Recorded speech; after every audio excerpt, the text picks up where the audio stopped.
Salah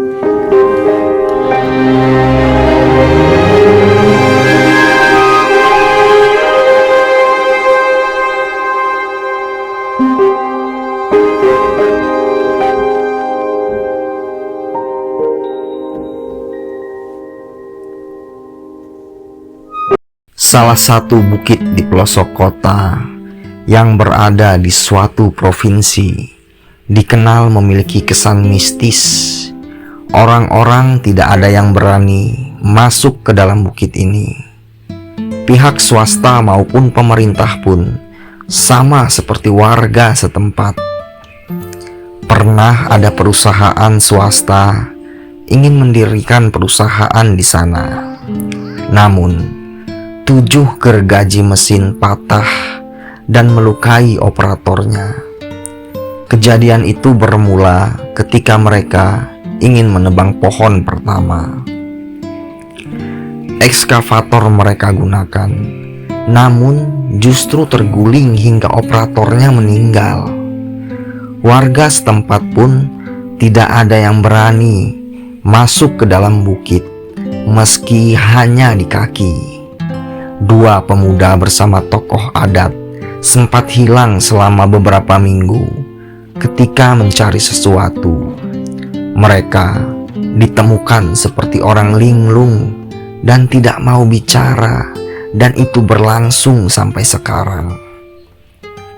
Dari kejauhan, bukit ini terlihat mengerucut dan berukuran tidak terlalu lebar, namun tampak sangat hijau sehingga menyegarkan mata, apalagi ketika langit sedang cerah. Ketika dekat pun, tampak di kakinya tumbuh pohon-pohon besar. Namun, warga sekitar tidak sekadar meyakini, tapi juga mengimani. Setiap malam, selalu ada kegiatan gaib di bukit itu. Ketika suara burung hantu bersahutan dengan desir angin, maka ketika itu juga suara teriakan orang berkelahi dari dalam bukit terdengar hingga ke pemukiman warga yang jaraknya sekitar 200 meter. Jika sudah begitu, maka warga selalu melakukan ritual memasang bambu kuning dan menabur garam hingga ke belakang rumah mereka. Pernah ada satu warga yang tidak mengindahkan peringatan yang diwariskan oleh tetua adat di kampung itu. Namanya Rustam. Menurutnya, dia seperti mendengar suara orang melompat. Ketika dia mengintip, sosok menyerupai kera sedang meloncat-loncat mengelilingi rumahnya sembari melihat-lihat ke arah dalam. Dia juga mengatakan tak sengaja melihat mata sosok itu, dan begitu pun sebaliknya. Dari jarak 20 meter, sosok itu seperti katak, dan seketika matanya yang merah telah berada di hadapan Rustam. Jarak mereka hanya sebatas papan. Saya toh pingsan, bangun-bangun, di sekitar saya sudah ramai para warga, termasuk Pak Ustadz, pungkas Rustam. Peristiwa ini terdengar oleh Ki Leo.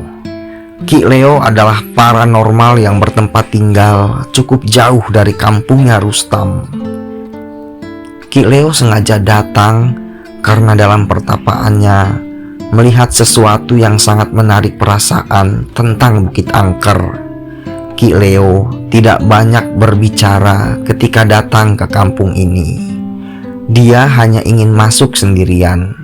Katanya juga warga tidak perlu mencari jika dia tidak kembali, kata Rustam. Semua warga tidak ada yang mengetahui peristiwa apa yang menimpanya. Warga melihatnya berjalan sempoyongan sembari memegang dada. Saat sudah 1 bulan, dia menghilang karena memasuki kedalaman bukit. Dia juga langsung pingsan ketika masuk perkampungan. Semua warga menggotongnya ke balai kampung, tapi mantri tidak ada yang sanggup menyadarkan. 2 hari 2 malam, Ki Leo baru tersadar. Mungkin karena kekuatan yang ada dalam dirinya. Karena itu dia tidak mati dan bisa pulih dengan sendirinya.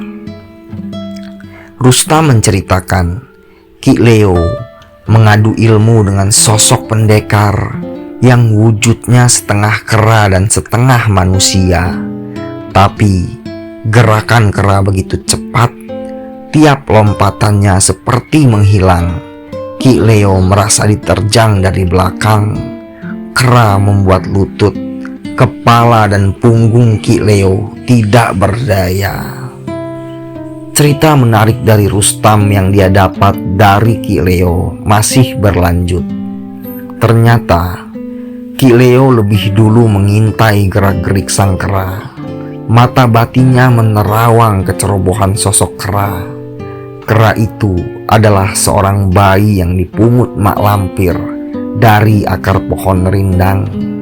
Bayi itu sengaja dibuang oleh orang tuanya karena memiliki mata yang merah kekuningan seperti kobaran api sedang. Mak lampir selalu merawat anak itu hingga dia pun tumbuh dewasa. Satu demi satu ilmu mak lampir turunkan. Namun ambisi remaja yang beranjak dewasa mengubahnya menjadi murid yang ingin menguasai seluruh ilmu mak lampir. Diam-diam, di saat mak lampir istirahat dari persemedian, kera itu mengendap ingin mengambil jimat yang dapat menaklukkan Raja Jin. Ranting dan daun kering berserak di seluruh area tempat mak lampir beristirahat. Meski mengendap, tapi mak lampir terbangun kala mendengar pijakan kera. Sang kera terpergok memegang jimat yang sangat dirahasiakan.